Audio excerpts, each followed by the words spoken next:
Also today, the President had a bilateral meeting with his Vietnamese counterpart Truong Tan Sang. During the occasion, the two countries signed a bilateral strategic partnership agreement that will deepen defense ties, as well as a memorandum of agreement on the supply of Vietnamese rice to the Philippines. Rocky Ignacio filed this report. The Philippines and Vietnam have agreed to enhance their strategic partnership on political, economic, agricultural, defense, and maritime security. Two agreements have been signed: the joint statement on the establishment of a strategic partnership and the exchange of the signed protocol to amend the 2010 Philippines-Vietnam Memorandum of Agreement on the supply of Vietnamese rice to the Philippines. In the bilateral meeting, President Aquino and Vietnamese President Truong Tan Sang also pushed for judicial and law cooperation, scientific, socio-cultural, technical, and multilateral cooperation.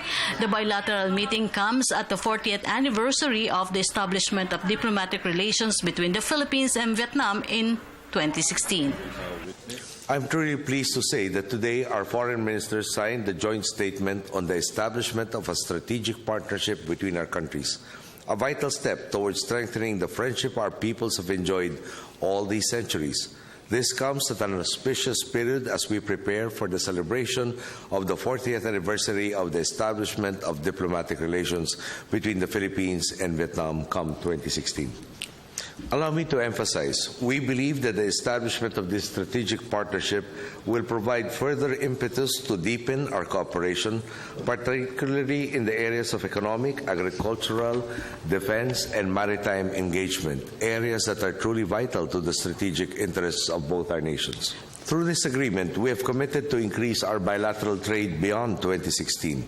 We also took note of the activities specified in the joint statement, endeavors that we can both explore to enhance trade and investment activity between us, and by so doing open more doors of meaningful opportunities for our citizens and our brethren in ASEAN. During the meeting, President Aquino gave importance to maritime cooperation with Vietnam to ensure regional security. The Philippines' position on territorial disputes in the West Philippine Sea against China in the International Tribunal was tackled by the two leaders. Like the Philippines, Vietnam, and China, Taiwan, Brunei, and Malaysia have their claims in the disputed area. Both the President and I recognize the importance of maritime and ocean issues in our bilateral relations. I am pleased to note the close contact and high-level cooperation between our Coast Guards and fisheries authorities, especially as regards search and rescue at sea and oil spill preparedness. These joint activities go hand in hand with our shared determination to foster stability within our region.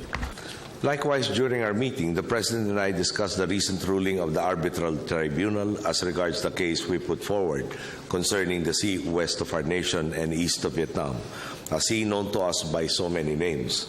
As I impressed upon the President, this decision represents a significant step forward in our quest for a peaceful, impartial resolution as regards the disputes, as well as the clarification of our rights under the UN Convention on the Law of the Sea or UNCLOS. The Philippines indeed looks forward to presenting the merits of our claims in the very near future.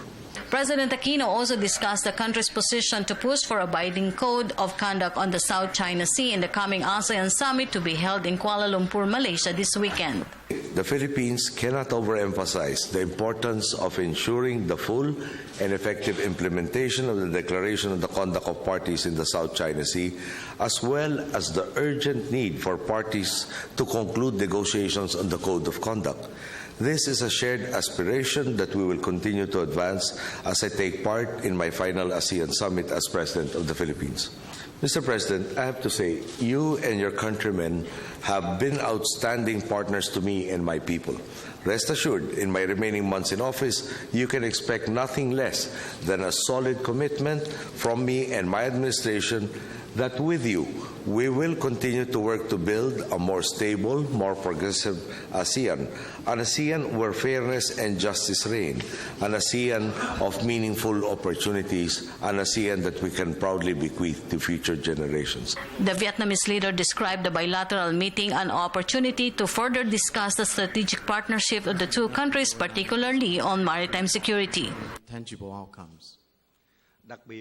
Tôi và Ngài Tổng thống cũng đã chia sẻ quan ngại về diễn biến Mr. gần đây. President and I shared our concerns over the recent developments in the East Sea or the South China Sea, affecting trust, peace, security, and stability in the region.